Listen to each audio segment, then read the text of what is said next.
guys, the Black Critic Guy, and it's that time of year again for me to present my top 10 list for the best and the worst films and anime that I saw in 2016. And I'm gonna switch it up this year. Usually I start off with the best and worst films I saw in the year, and then I end off with the best and worst anime that I saw in a year. But this time I'm gonna start off with the best and worst anime that I saw in 2016, and then end off with the best and worst films of 2016. And to kickstart this series of top 10 lists that'll be coming your way, we're gonna be discussing the top 10 worst anime that I saw in 2016.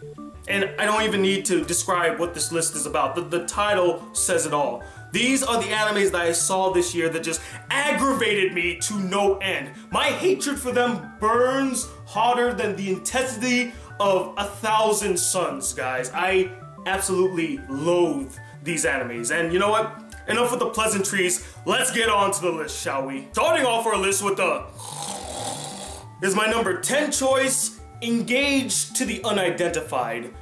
I'm gonna be really honest with you guys, I don't remember a lot from this anime. In fact, I don't remember much from any of the animes on this list, but this is probably one of the dullest anime that I watched in 2016. There's nothing remarkable about it. There's nothing about it that truly stands out. Everything about it is generic and dull. There's only two things I actually remember from this anime. One is this sister character that was in love with her little sister, which I do kind of find ironic that I enjoyed this character, even though I don't like characters that have incestuous vibes with their siblings. But she was funny. She was the only source of entertainment from this completely forgettable anime. And the second thing that I remembered is this really small scene where the Lolly character is mimicking what she's seeing on TV. She's just like...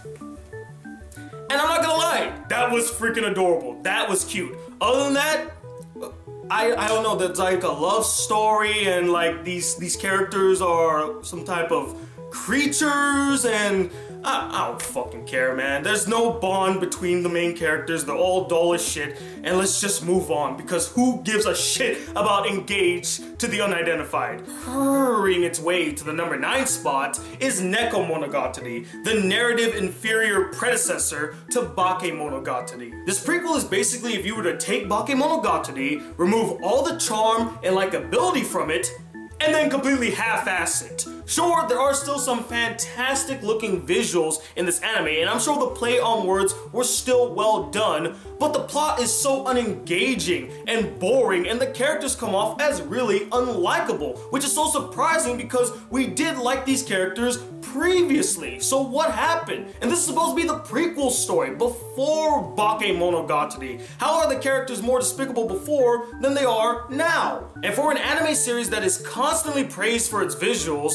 they don't utilize the visual medium to their advantage by showing us some of these awesome things that they talk about in the series. Guys, you're a visual medium. Show, don't tell. Being too much for me to bear, I get it because oh my god, no puns for the worst of this. Why? Just making the list even worse.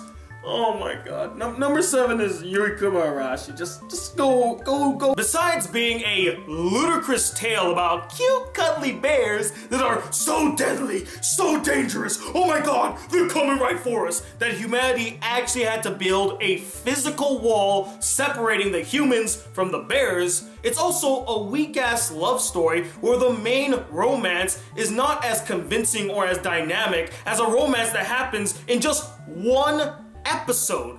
The romance that happens in episode 1 is far more dynamic and has more weight to it, and I actually felt a connection between the two than the romance that happens throughout the entire series. Fail! And I still cannot believe that bears that look like this are actually considered a threat in this world.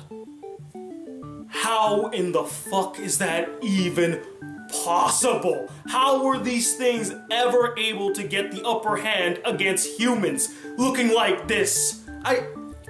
I'm completely dumbfounded. And honestly, I shouldn't really think too much into it. I mean, it's a Yuri anime, you know, it's not trying to be deep or serious, but it just made no sense, and it hurt my brain thinking like, how in the world are these cute bears taking over and like killing humans? You know what? I'm done talking about it. Let's move on to the next shitty anime, shall we? Oh, would you look at that? We go from a bad Yuri anime to a bad yaoi anime with my number 7 choice, Love Stage. Being an avid romance fanatic and being that this was my first ever yaoi anime, I couldn't help but feel disappointed by what I saw. Instead of getting a solid romance story with characters that actually form a strong bond and connection with each other, I got this lackluster story with 2 straight guys that automatically just fall in love with each other because they had this one sexual experience and they just can't get enough of each other. That's not how you form a convincing romance. That's not how you build a bond between 2 characters. And considering that they weren't gay to begin with, I don't buy that these characters just would automatically fall in love with each other, and my friend who watched it with me, Mateo, agreed with me. And the sad thing about it is that it could have worked. This romance story had potential to be good had they taken the time and effort to mold and flesh out these characters, make them interesting, make them characters that we can be invested in and root for, make their relationship strong and dynamic, make it more than just sexual experience with them. But no, they decided to cop out and just throw a lot of fan service to girls that love yaoi fanfics and all that stuff and put these characters in one sexual situation after another. And that is a damn shame. And speaking of bad introductions, we got my number 6 choice, Blood-C. Again, just another generic ass, boring horror anime with a protagonist that's so paper thin and a story that lacks engagement. You're not really invested in the characters, you're not invested in the story, you don't give a fuck about anything that happens in this anime. Sure, there are some neat action scenes, but there's no weight to the action. You really don't care what happens. Anything could have happened and it wouldn't have had any effect on you. Now, there was a pretty interesting twist that happened near the end of the anime where it's revealed that Saya's life is just a whole facade, a stage production put on by this one guy so that she can hunt all of these monsters for him. And that's neat and all, but one good twist does not make a great anime. Blood-C in its entirety was a fail and a terrible way to get started on the Blood franchise. If you really want to check out the Blood franchise, start with the original film or start with Blood Plus. Anything but Blood-C. Stay away from it. Dying, but unfortunately coming back to life at the number 5 spot is Rin, daughter of Nemo-Sin, or as I playfully call it, Finding Nemo-Sin. Man, talk about an anime that was off to a great start, but then slowly deteriorates with each new episode. I mean, the first episode was fantastic. Solid animation, great atmosphere, interesting characters, an engaging plot, cool action. It had everything at its disposal. Where did it all go wrong? I mean, after episode 3, things just started getting more convoluted and more convoluted, with this whole side plot dealing with like these angel things, and like they need a fuse with Rin so that they can like create this egg seed something. I checked out after episode 4. I had no idea what the fuck was happening in this anime. Finding Nemo-Sin is the pure definition of a tryhard. Someone or something that was trying so hard to convince you that it's great and that it's knowledgeable and it has something worthwhile, but in the end turns out to be nothing impressive. Nothing memorable at all. Shoving its tits in my face in the number 4 spot is High School DxD. Besides 1 or 2 elements, this anime offers very little in terms of substance, from its excessive use of fan service to its weak-ass characters who would change their personalities at a drop of a dime, all for the sake of creating these sexual scenes with the main character and form no sense of connection, bond, or even a convincing relationship with each other, a lackluster story that has no engagement to it whatsoever, and action scenes that are pretty dull and average and have no weight to them. And to be brutally honest with you guys, it truly pains me that so many people defend this anime as being good and having the best plot of any ecchi anime. That statement is fucking ridiculous. By saying that, you are basically lowering your standards for what a good, quality, and interesting ecchi anime can be. Hell, what a good, quality anime can be. I mean, you can like this anime as a guilty pleasure, you know, something that's mindless and fun, you know, nothing deep or interesting, but it has a sort of charm to it that makes me kind of like it, which I don't agree with. But I can understand if you like it as something that is just a guilty pleasure. But if you actually stand up to me and tell me that no, the story's actually pretty deep if you think about it, you know, if you look at it through a critical lens, it's actually pretty good, I'm gonna laugh in your face because that is ludicrous. It's ludicrous! Whew. Flew off the handle there. I don't know why I got so worked up about that. I guess after weeks of reading comments saying I didn't get it or you just don't understand, I just kind of had to vent out my frustration towards these people. You know, I don't hate that you like this anime or that you might think that it is complex and deep, but it just pains me to see you kind of devalue and lower your standards for an anime that is not worth it. It's not. There are so many better, well put together and interesting ecchi anime out there that offers you everything that High School DxD offers you, but gives you even more and actually challenges you. When you watch High School DxD, you're not being challenged at all. It is basically just spoon feeding you a bunch of shit and you're going, that's exactly what High School DxD is. You can dislike this video all you want, you can disagree with my opinion, but I will hold firm on my stance with this anime. It's an absolute piece of shit. Order! I command my number 3 spot Big Order to not exist! Wow! Talk about a colossal train wreck. This anime had so much potential to be something great, something worthwhile, something unique and refreshing to see, but it starts falling apart at the seams. It falls flat on its face after the first 3 episodes, and it loses direction. Like, what the hell is even going on in this anime? And it all culminates to a grand finale that is sorely lacking on the grand aspect and leads to nothing. Nothing worth remembering, nothing of significance ever comes from the conclusion. It ends on a very sour note. And don't even get me started on the incestuous vibe in this anime. Why? Just why? It serves nothing to the story. Absolutely nothing. And speaking of incestuous relationships, we got my number 2 choice. I don't like you at all, big brother.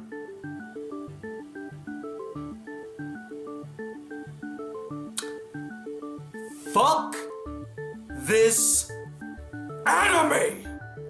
Fuck it in every single orifice it has. This anime purposely went out of its way to remind me of some of the worst experiences I've ever had watching other anime. From reminding me of other incest anime, to reminding me of weak-ass protagonists who have no interesting traits whatsoever, yet all the girls seem to like his ass, to the fucking cop-out where the sister is not actually blood-related to the brother, so I guess that means it's A-okay for them to, you know, form a romance because, hey, we're not actually blood-related, even though by law we're still brother and sister, or even reminding me of some sexual situations from past shitty animes that I don't want to think of anymore. This anime just aggravated me by being a reminder of things that I hate in anime, and it needs to rot in fucking hell. Rot in hell! But funny enough, I don't like you at all, big brother doesn't even come close to what is the epitome of cancerous bullshit that I saw in 2016. You all know what it is. You know what number 1 is. It is none other than the abomination known as Akisora. I don't even need to say anything for this part. All I gotta do is show you this. Fucking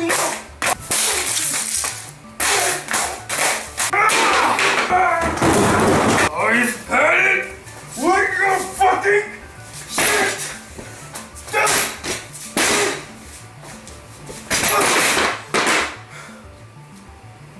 Fuck you, anime! That scene alone perfectly highlights my pure anger, frustration, and fiery hatred for this anime or OVA series, or whatever the fuck it wants to call itself. Not only for being an incest anime that offers absolutely nothing worth of substance, but also not staying true to its characters, making them flip-flop constantly, having characters rape other characters, and having such a timid, passive guy that won't stand up for himself. This anime is a fucking abomination. It should never exist. It should never exist. Yet, I had to struggle through 3 episodes, just 3. 3 episodes were enough to make me want to destroy my laptop and not want to witness it anymore. That one scene in the 3rd episode where the sister fucking revenge rapes her brother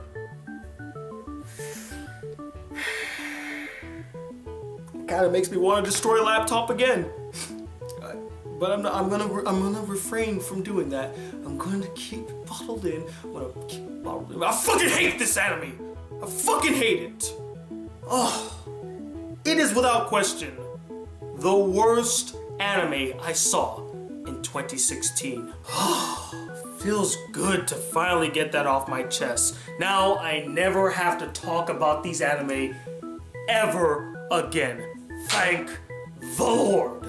But anyway, guys, that was my top 10 worst anime that I saw in 2016. And I would love to know what you guys thought about my list. Did you agree with it? Did you disagree with it? And let me know what is the absolute worst anime that you saw in 2016. Comment below, let me know, and stay tuned tomorrow for my top 10 best anime that I saw in 2016, followed by my top 10 worst films of 2016, and then ending it off with my top 10 best films of 2016. So stay tuned, so many videos are on their way. And as always, if you like to support the Black Critic Guy just a smidge more, why not donate to my Patreon account? Link is in the description. And if you like to send me any fan letters, send it to this P.O. box right up here. And as always, if you'd like to be a part of the Black Critic crew and not miss out on a single awesome video, please hit that subscribe button below, like this video if you really enjoyed it, and I'm Tony Watt II, the angry black man known as the Black Critic Guy. Till then, peace, YouTube!